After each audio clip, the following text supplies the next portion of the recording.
زبور 137 جو 9 آیات پر مشتمل ہے۔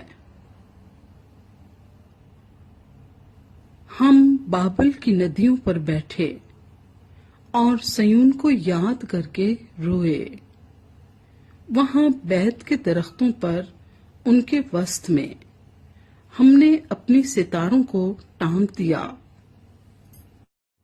کیونکہ وہاں ہم کو اسیر کرنے والوں نے گیت گانے کا حکم دیا اور تباہ کرنے والوں نے خوشی کرنے کا، اور کہا سیون کے گیتوں میں سے ہم کو کوئی گیت سناؤ۔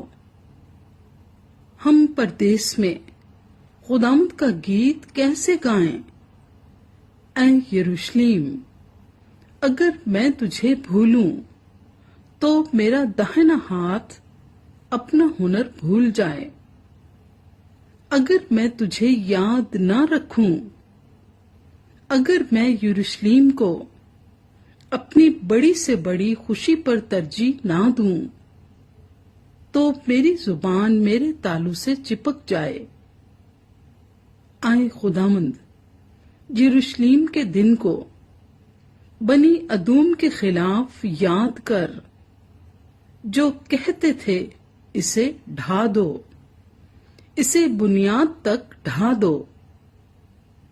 اے بابل کی بیٹی جو ہلاک ہونے والی ہے، وہ مبارک ہوگا جو تجھے اس سلوک کا جو تو نے ہم سے کیا بدلہ دے۔ وہ مبارک ہوگا جو تیرے بچوں کو لے کر چٹان پر پٹک دے۔